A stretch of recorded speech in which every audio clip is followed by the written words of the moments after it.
Peoples Republic of China से लगातार virus आ रहे हैं। पहले तो ऑफ कोर्स कोरोना वायरस जो दुनिया भर में पैंडेमिक बन चुका है, उससे होती है कोविड-19 बीमारी। उसके बाद आपको याद होगा हांटा वायरस न्यूज़ में रहा, हालांकि वो काफ़ी हद तक कंट्रोल में है। हांटा वायरस जुड़ा हुआ है विद रैट्स, रोडेंट्स। फिर इसके बाद एक तीसरा वायरस चाइना से इंडिया में आया है और ये है अफ्रीकन स्वाइन फीवर AFS, जिसकी वजह से इंडिया में टोटल अभी के लिए जब मैं वीडियो रिकॉर्ड कर रहा हूँ 2900 पिग्स की मौत हो चुकी है।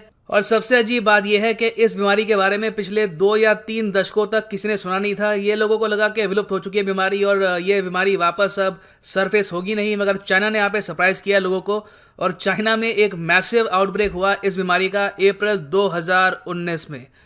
चाइना में एक प्रोविंस है इनका, शीजांग प्रोविंस। इसका नाम सुना आपने? शीजांग प्रोविंस। शीजांग प्रोविंस काफ़ी फेमस है। ये तिब्बतियन ऑटोनॉमस रीजन को कहते हैं शीजांग प्रोविंस। तो इंडिया के साथ बहुत ही बड़ी बॉर्डर शेयर करता है शीजांग प्रोविंस। यहाँ पे आप देख पाएंगे and here you can see, ये यहाँ पर है शीजांग प्रोविंस। और ऑफ कोर्स अरुणाचल प्रदेश के साथ एक काफ़ी बड़ी बॉर्डर है और यहाँ पे काफ़ी ट्रेड रूट्स भी हैं थ्रू दिस रूट। नाउ जो ये बीमारी है अफ्रीकन स्वाइन फीवर, ये एक वायरस से होती है। जिस तरीके से नोवेल कोरोना वायरस एक वायरस है, उससे बीमारी होती है कोविड-19, उसी तरीके से अफ्रीकन स्वाइन फीवर होता है from African swine fever virus. इसका एक्रोनिम है ASFV। ये वायरस एक डबल स्ट्रैंडेड DNA वायरस है। वायरस आपको पता होगा 2 टाइप के होते हैं प्राइमरली, RNA वायरस और DNA वायरस। जो कोरोना वायरस है ये क्या है? ये एक RNA वायरस है, मतलब कि ribo nucleic acid virus. Whereas African swine fever है डायोक्सी राइबो न्यूक्लिक एसिड, मतलब कि DNA वायरस। ये काफी इंपॉर्टेंट पॉइंट है, make sure to remember this. अब अगर हम देखें कि ये वायरस शुरू कहां से हुआ था, इसकी हिस्ट्री क्या है, तो सबसे पहले इसका आउटब्रेक नोटिस किया गया था इन 1907 इन अफ्रीका। इसी वजह से इसका नाम रख दिया अफ्रीकन स्वाइन फीवर वायरस। बाद में इसकी प्रॉपर लोकेशन पता लगी कि ये केनिया में ज़रा प्रेवलेंट है।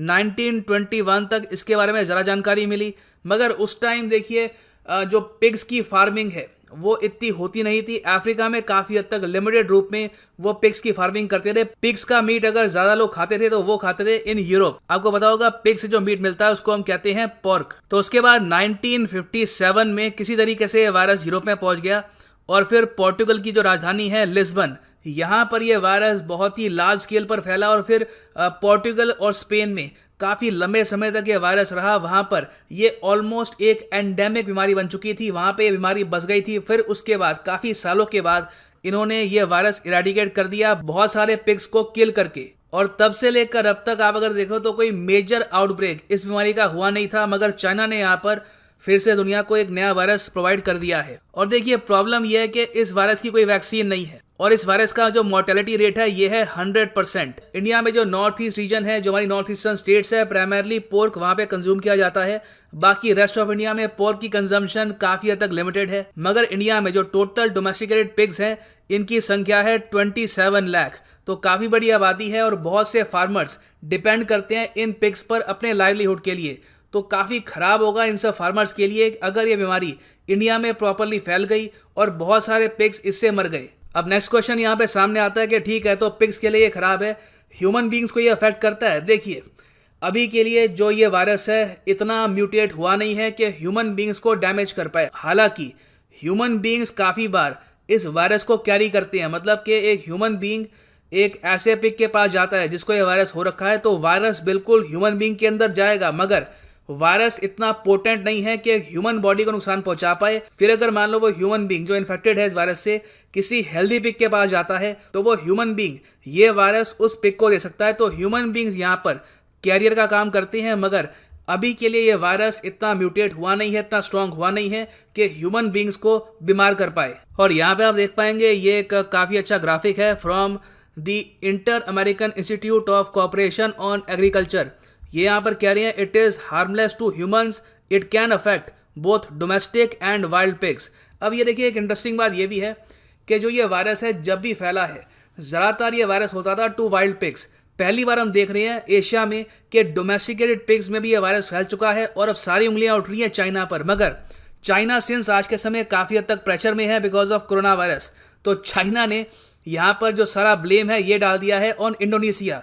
चाइना की तरफ से स्टेटमेंट ये आई है कि ज़रूर इंडोनेशिया की तरफ से जो पिग्स हैं वो काफ़ी इन्फेक्टेड थे, वो जब चाइना में आए हैं तो ये वायरस फैल गया है। तो इंडोनेशिया ने यहाँ पर कहा है कि बिल्कुल नहीं, हमसे वायरस फैला नहीं है। ये चाइना में जो बहुत ज़्यादा ख़राब प्रैक्टिसेस हैं, जो वहाँ पर अनहाइजीनिक एनवायरनमेंट काफ़ी बार वो रखते हैं रिगार्डिंग मीट, उसकी वजह से ये वायरस काफ़ी हद तक फैल चुका है। और आपको मैं ये भी बता दूं कि अगर हम बात करें स्वाइन फीवर्स की, तो प्राइमरली 3 टाइप के फीवर्स काफ़ी फेमस हैं।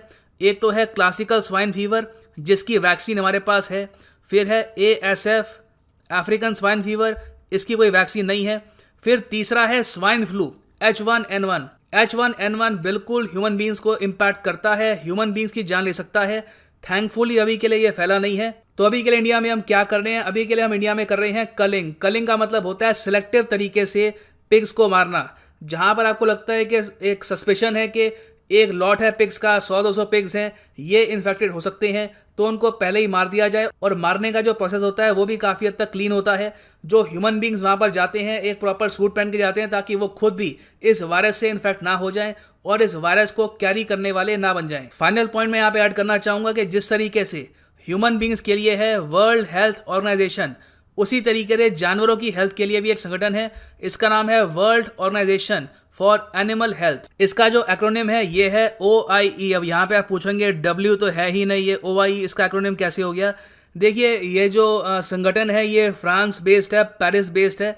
तो जो OIE है ये इसकी फ्रेंच फॉर्म का एक्रोनिम है, ठीक है। तो फ्रेंच में इसका जो नाम है काफ़ी लंबा है, वो मैं प्रोनाउंस करूँगा नहीं यहाँ पर, मगर जो World Organisation for Animal Health है ये इंग्लिश ट्रांसलेशन है ऑफ OIE।